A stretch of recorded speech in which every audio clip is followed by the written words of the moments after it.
Love is the feeling you must learn to assume. Subconscious mind is really a piece of the one mind, and you and I are living in that mind. This universal subconscious mind is the first cause and the stuff from which all things are made. This thingless thing is really love. When you feel it, truly feel it within as your private inner awareness regarding what you would like to manifest, you gain the power of creation. Recall what St. Francis of Assisi said in one line of his famous prayer, "Lord, make me an instrument of thy peace. Where there is hatred, let me sow love." You are asking in this prayer to have the feeling of the wish fulfilled. When you experience anger, frustration, fear, doubt, worry, stress, and so on, ramp up your love and immerse those negative feelings in a container of pure love. Simply choose to feel good, because every moment of offering love brings your little sliver of subconscious mind into harmony with the all-creating one universal subconscious mind that is defined as love. I trust I've awakened with you the awareness that your feelings play a huge role in your becoming a God-realized manifesting being. Neville states this very clearly, quote, "Denying the evidence of the senses and appropriating the feeling of the wish fulfilled is the way to the realization of your desire," unquote. Apply his wisdom beginning now. It will serve you in ways that you may never have imagined in common hours. And remember that picturing the future without assuming the feeling of the wish fulfilled is nothing but futile daydreaming. Practice feeling a thought that you have inserted into your imagination. Remember that a feeling is what you feel in your body as you contemplate what it is you wish to manifest or who you would like to become. Close your eyes and experience what that feels like in your body. Work with sensations that are not only your experience of what you are imagining in your body, but are triggers that assist you in moving from a thought to a hardened physical reality. Whatever feelings you are attempting to notice in your body regarding your wishes or desire, bathe it in love, the synonym for God. Imagine what you want. Imagine and feel that love as if you were now in possession of it. Continue doing this using love until your desire actually belongs to you. During this process, remind yourself that the more love, that is, the more God you offer, the sooner desire becomes reality. Look into your mirror fearlessly, saying, "I not only love you, I am love." Acquaint yourself with the subconscious mind. Your piece of subconscious mind acts on what you program into it so that it becomes your automatic mind acting habitually. Decide on a habit that you would like to be automatic. Being generous, for example. Tell yourself, "I am a generous person." Give something away in a spirit of generosity, even if it's only a small coin or a word of encouragement. The more thoughts and actions you practice around your new I am, the more the subconscious mind will react in kind, until eventually it will act in generous ways out of a new habit that you've created. The subconscious mind responds to suggestions. You can reprogram your subconscious mind so that it goes on its accustomed role of autopilot with mental and feeling images from yourself. Talk to this automatically receptive component of yourself, telling it that you are unlimited and that you believe all things are possible. Fill it with images of you being all that you dare to become. Go to a quiet place and feel in your body what it would feel like were those thoughts in your imagination your present reality. The subconscious mind possesses the power to manifest physical reality from thoughts. Every object and circumstance in this world is representative of a mental thought. All that now exists was once imagined. Such is the power of the subconscious mind. But in order to partake of this incredible powerhouse of creation that you are, you must be able and willing to experience within yourself, in your mind, that which you wish to manifest. Thoughts become things when you feel them and are able to impress them upon the subconscious mind, which will then just take over.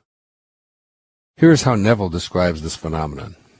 This substance is consciousness. It is your imagination which forms this substance into concepts, which concepts are then manifested as circumstances and physical objects. Thus, imagination made your world, unquote. And then his take on the importance of feelings in programming the subconscious mind. He says, quote, "The reality of your assumption has its being in complete independence of objective fact and will clothe itself in flesh if you persist in the feeling of the wish fulfilled. When you know that assumptions, if persisted in, harden into facts, then events which seem to the uninitiated mere accidents will be understood by you to be the logical and inevitable effects of your assumption. You have the power to impress upon the subconscious mind any I am of your choosing." As you listen more closely to your sacred self and transcend your ego, so too will the world ego be shifted away from power, control, and money, back to the basic virtues of higher awareness, back to peace, beauty, love, purity, tolerance, patience, and compassion. This does not mean that the benefits of technology cannot be enjoyed. It means that the ego will not be the motivating force in our lives. What we truly are as a people is a force that craves peace and simplicity. We want that deeper awareness that comes with the sanity of the higher self. It is insane to continue believing that we are a collection of tribes, each with a separate identity and a special mission. It is insane to believe that anyone who does not fit into our particular tribal mentality is a potential enemy. We know that there is not a separate God for each of us, or even for each of our tribes. We know that there is a universal divine intelligence that flows through all of us, and in that sacred space within us, we are all one and the same. We know that the best within us is love, kindness, and compassion. Yet our egos, both individually and collectively, have campaigned long and hard to promote a false idea. How sane is it for people to be killing each other over disputes that ancient egos created long before we arrived?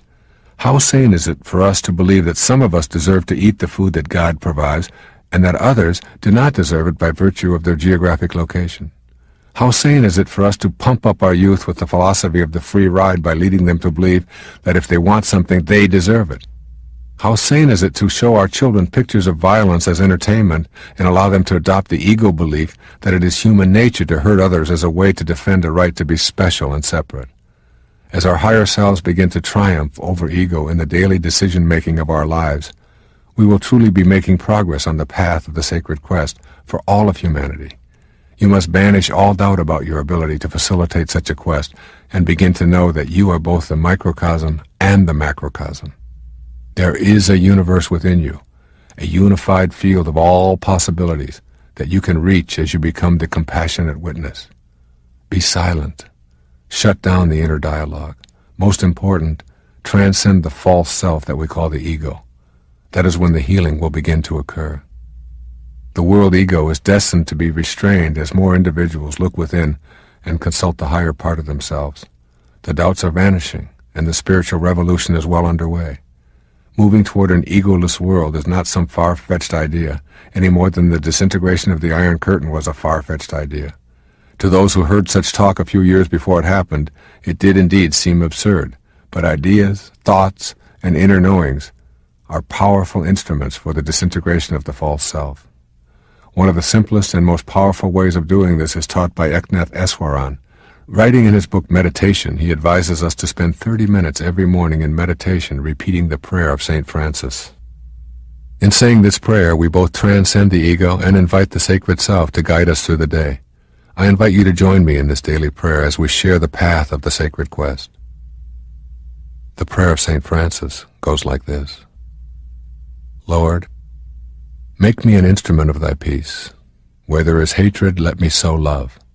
Where there is injury, pardon. Where there is doubt, faith.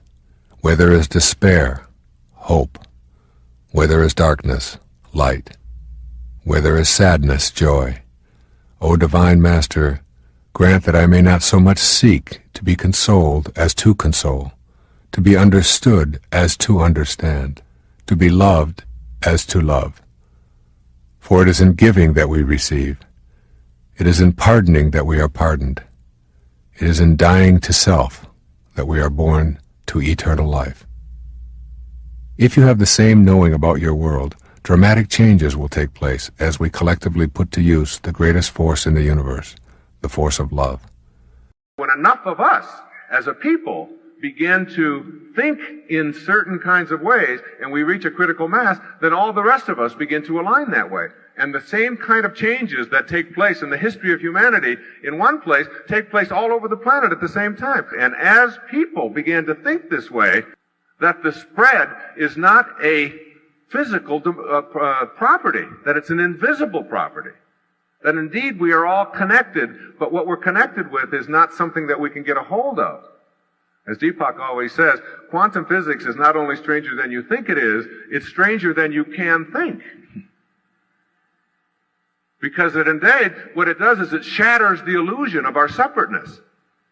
So that if enough of us begin to believe that something is intolerable, and we really begin to act on that and think that way and create that, because collectively the same thing is true. The state of your life is nothing more than a reflection of your state of mind, and the state of the world is nothing more than a collective state of mind. It's a state of mind. We act collectively on what we think about. And that allowing is a great substitute for doing, and trusting, and knowing that when you align yourself in the way that I'm asking you to align yourself here today as I speak to you about meaning, when you align yourself this way and begin to trust in what Lao Tzu called your original nature, and when you understand your original nature and you return to it, basically, that's all you're ever doing. Even with all of the medical practitioners that are out there, basically they're really trying to help you to return to your original nature, your nature of well-being. There's not a doctor on this planet that can heal anybody, and they will all tell you that the body is the hero. It is not any medicines or any surgeries or anything out there that is what's doing it. That healing is this most magical thing. It's like the wind, you know. It's just, you can't get a hold of it, you can't see it, you can't touch it, you can't grasp it, and all you can do is just watch the results, watch the effects of it. You cut your hand, and it bleeds, and you just watch it. And all of a sudden, things start happening inside of your body, and red blood cells head towards that direction, and white blood cells start doing this, and all kinds of things begin happening, not just there, but in your heart, and in your lymph system, and in your elimination system, and then your neurological system. It all starts working together, and it starts sending things to it, and such a scab forms, and then the scab dries up, and then there's a scar, and then things start. Nobody's done anything. What is there to do? It's part of the magic of allowing, of just getting out of the way and not trying to do too much interfering. Yeah, if there's something in there that you have to take out, you take it out gently, but you don't fill yourself with chemicals and things that the body is going to just have to process and have difficulty with as well. This is from Abraham Heschel in a wonderful book called Man is Not Alone. I loved it. He said, life is not meaningful unless it is serving an end beyond itself, unless it is of value to someone else. That you'll never find meaning through your ego. Life is not meaningful unless it is serving an end beyond itself, unless it is of value to someone else. And secondly, this is from Albert Schweitzer, everyone's hero. The one possible way of giving meaning to your existence is that of raising your natural relation to the world to a spiritual one. In other words, you have to return to spirit if you're going to find meaning. This is from Emmanuel. Our mind doesn't know the way. Our heart has already been there. And our soul never left. Welcome home. Isn't that good? Our mind doesn't know the way, our heart has already been there, and our soul never left. And this is what I wrote. Having arrived home, each breath we take is an expression of our life's purpose. We no longer struggle to win, to gain the approval of others, to meet expectations others had for us, to acquire, to achieve, to hoard, or to fulfill someone else's idea of our Dharma. We let go of conflict, certainty, being right, fighting, dominating, vanquishing, and feeling superior. All of this ego stuff loses its power and attraction when we arrive home, where meaning and purpose welcome us. We are home. From our home is where we began. You got to know that that's our home. That was our beginning. Ambition, all the way away from our home to take on a false self, a reverse, and all of the signs of coming back, returning home. And now we're home. And this is where meaning begins to be the dominant force in your life. It begins to be the all. And those around you or in your life and those you encounter who would try to take you away from your meaning no longer even become obstacles to you. They become, in the Tao it says, a good man is a bad man's teacher, and a bad man is a good man's job. They become your job. They no longer become someone who annoys you and finds fault with you. If they do find fault with you, you're immune to it. As Maslow used to say, learn these two things and you're self-actualized. Become independent of the good opinion of other people and detach yourselves from outcome. In other words, do what you do because it is your calling. Do you have a definition for crisis? Like, what is a crisis? It's a gift. It's a gift. Everything is. It's interesting you mentioned The Power of Intention because I wrote that book in what you would call a crisis. My wife and I had separated. I was 60 years old. You don't break up when you're 60 and have 7 kids. You know, you do that in junior high school. And for about a year and a half, I was in the closest thing I've ever had to a depression, a clinical depression. Didn't want to get up, just couldn't figure it out. My wife had met somebody else, had moved in with them and so on. And my children encouraged me to just start writing again. They said, if you just write about it. And I really didn't want to write about it. But I had lost a lot of weight. People thought I was sick. People thought I was dying and so on. And that book was just channeled to me. And I think in moments of crisis, what it teaches us is to become more compassionate. And compassion is at the heart of higher consciousness and enlightenment. The Dalai Lama said that if we could take every child on the planet and have them meditate on compassion for 1 hour a week, every child at the age of 5, in one generation we could eliminate all violence on earth. So that's how powerful he believes compassion to be. And I understood that because The Power of Intention was a major shift for me. I began to look less flippantly and less egotistically at the world, and came from a place of inner grace or kindness, gentleness, love, what I call divine love.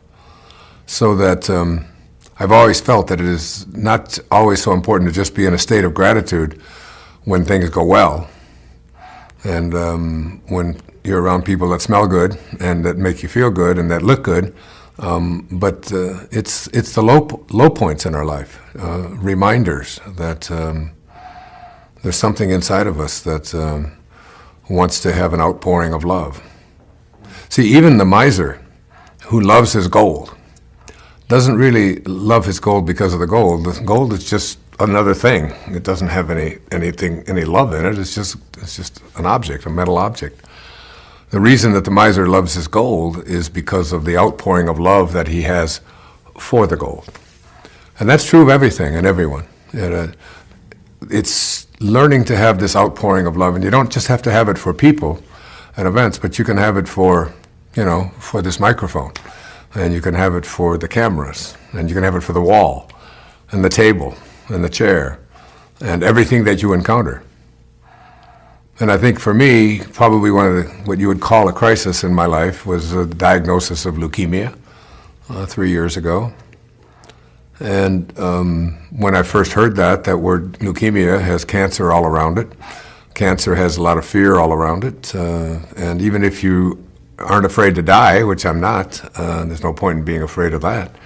There's no point in being afraid of anything. You still, there's that inbred sort of psychic kind of awareness that cancer and fear go together, And so it was, it turned out to be one of the great blessings in my life. I encountered John of God down in Brazil, and was able to have just a magical experience around it. But what happened is when I had this healing and leukemia was taken out of my body, it wasn't so much that leukemia was taken out. What was taken out was fear, and it was replaced by love. Almost immediately, not almost, immediately after I had what they call the removal of the sutures, a week after the surgery, this remote surgery, I started feeling just love for everyone. I walked out of the room that morning, 7 days after the surgery, and I looked at my children and I just put my arms around them. I said, "You've just never looked more beautiful." And I looked at the ocean, and it looked like just a big bowl of love soup. And the trees looked fluorescent, and every person that I walked by and looked at just became just objects of love. I went through a couple of quotes. One was from Valerie Hunt's book, The Infinite Mind, which is the display quote for the 6th chapter of Spiritual Solution. She said, "But I do not believe that man can perceive his godlike qualities until his field reaches higher and higher vibrations and attains a greater degree of coherency. No matter how hard we may try to receive spiritual guidance, we cannot until our fields are attuned to that vibrational system called God." Let me share that with you again. "But I do not believe that man can perceive his godlike qualities until his field reaches higher and higher vibrations and attains a greater degree of coherency." So that you can sit there in anger and in fear and in shame and all of the reactions in your life that compute to make you weak, and that will make sense shortly. And you can never come to know God according to the mind field theory that Dr. Hunt espouses and talks about, and according to a spiritual solution to every problem. Because when you're not at peace, you have sent your body into a vibrational field of energy in which you have allowed your mind to create the error or the illusion that you and God are no longer connected, and that begins to take over.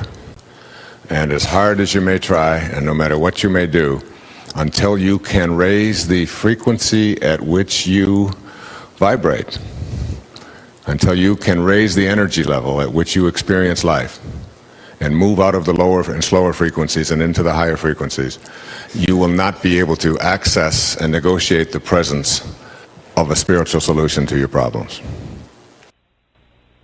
You see, the intellect has trouble with this, because the intellect is the mind and the mind is the ego. If you ask most people, where is your center? Where are you centered? they will point to their head. Where do you originate from? Where is your source? Where is your ability to think and to process? They will point to their head, and they will say, it's in my brain. My brain is what makes me be able to think and be able to understand concepts and so on. If you ask a spiritual being, where is your source? Where is your center? What is it that gives you the ability to understand these great miraculous things? They will point to their heart. And so, heart consciousness is very different than head consciousness. The head consciousness is one which tries to analyze it, tries to figure it out, and has a great deal of difficulty with it because it's coming from this position of separateness. The heart is your intuition. The heart is the part of you that says, I know and I trust, and it works for me, and I don't have to convince anyone else of it. And once you have this, even prayer becomes not like, most people think of prayer as like, God is like this huge vending machine in the sky, all right? And I put in my tokens, and I behave in a certain way, and certain things are going to come to me. But there's an authentic kind of prayer that is very different than this. And this kind of prayer is one in which your prayer is in communion with God rather than separation from. I turn it over to this higher part, but it's not something that I'm ever separate from. That's trust.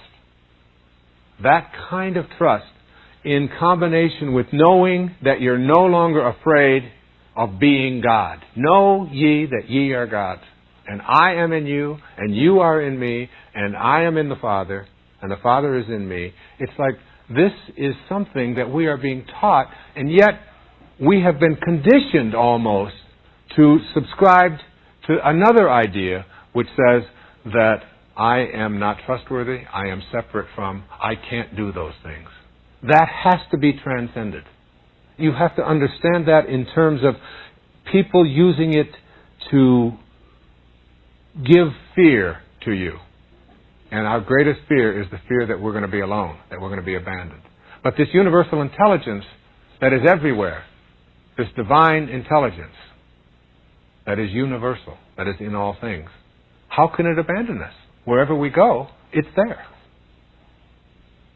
When you trust in that and know it without any doubt, you begin to see it everywhere.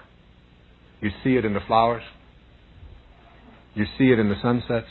You see it in your babies and in your mother-in-law. You see it in all places. And what you're doing when you see it is you're recognizing that I am worthy, and I am important, and I am significant. Yes, I am connected to God. I am what God is doing. And that's the subject of the next principle.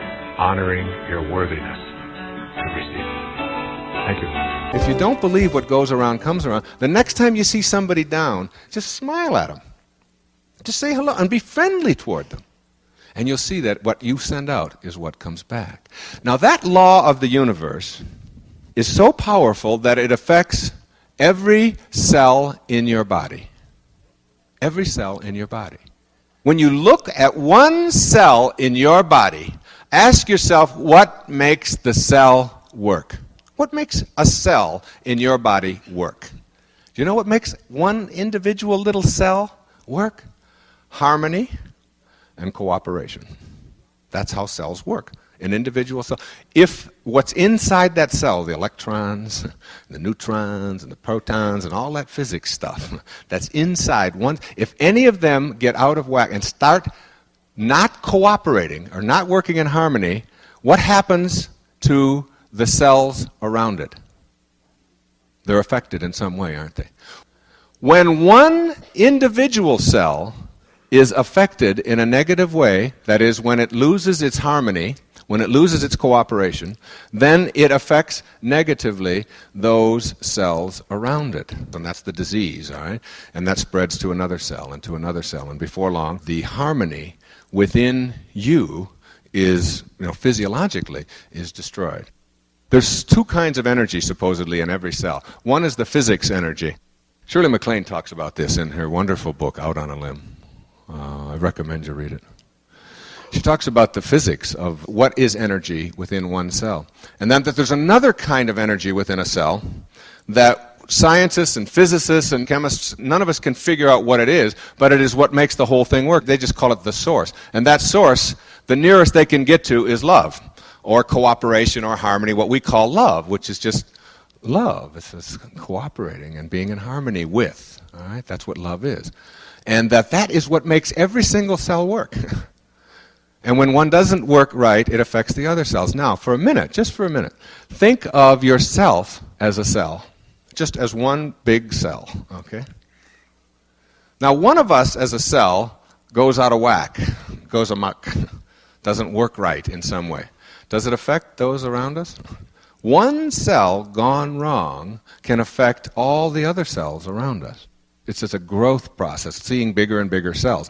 But when you think about the entire size of our universe, which is endless, which we can't even begin to comprehend what endless means, and uncaused causes and so on, then you are as big as one of those tiny little cells inside of you. And if you go amok in some way, then you affect those around you.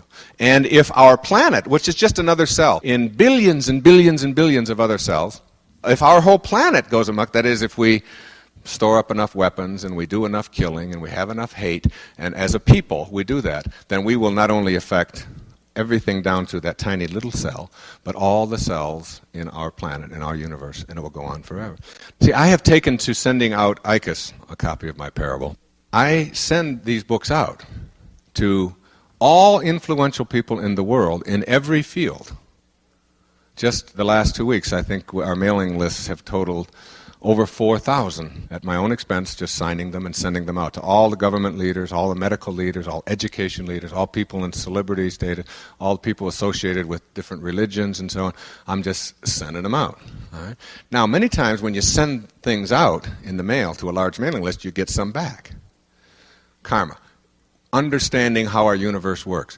In every single obstacle that you run into in your life, there's an opportunity. Every obstacle you have is a hidden opportunity. And seeing it, rather than as something to complain about or call your lawyer about or get upset about or anything in between, you see there is an opportunity in every setback you have in life, including everything you're suffering from right now. Everything, whatever it may be. There's an opportunity in it. Look for the opportunity. Look for the fulfillment, the potential for finding out what you're made out of, rather than for finding out how well you can say, see? I told you things weren't going to work out for me. So in sending out these books, I'll get 100 back. You send out 4,000, you get 100 back, that's a good day. Okay? Only 100 came back. Now, most people who send things out free and get some back say, well, this isn't working, I'm getting these back, I get 100 back and all that. To me, it's like, how can I find that person? This is a test. To me, that's a test from the universe to say, what are you made of? You're just going to give up and not find that person? Or are you going to go look for that person? Because that's to find out what you're made out of. And that's what I do with all of that, and have always done. And somehow just knew to do that. When it's somebody says no, it's how can I figure out a way to go around that no? Rather than I think that they're right, I'll just give up. It's always how can I get around that?